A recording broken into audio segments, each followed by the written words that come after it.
Sanapenda mashoko atakuona kuti panguva inoi aiwa vanhu vakuti chatsva manje.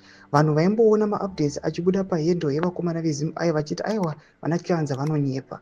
Navo vachizoona bombshell azopfeka gear manje raunyatsoratidza kuti ava ready for the job.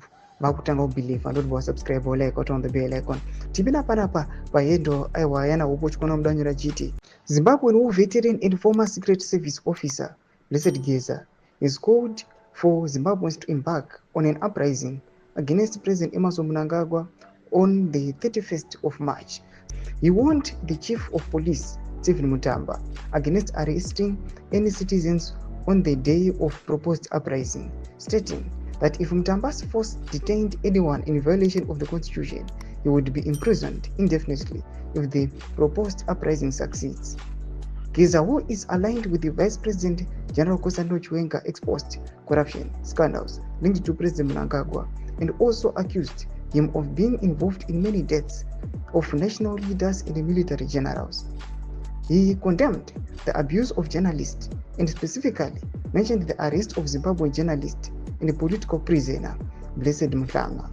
He also accused Mnangagwa of attempting to kill General Chiwenga through poisoning him in his address, which was delivered in both English and in Shona. Thomas Waruda pana panyongwa zvinzi aiwa panguva ino ichatsva tichikuona kuti chokwadi chese changonzi bha pachena.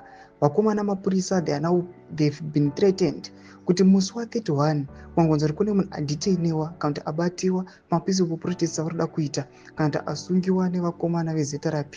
Aiwa mutungamiri wavo wemapurisa aiwa anochiona chimoto. Panapa tonyatsokuona kuti these guys they are now resolute, they are now serious in this issue. If the scenes are unfolding, taona kuti aiwa he has given vakomana vada kuratidzira musi wa20 grant kuti aiwa aratidzirai zvenyu so long maprotests enyu ari peaceful. Zvinozoratidza kuti panguva inoi fear is robbed in the regime. Tudze mafungiro enyu moti kudii pamusoro pechitiko ichi. Pinda comment section medu mutudze mafungiro enyu. Subscribe or like, turn on the bell icon.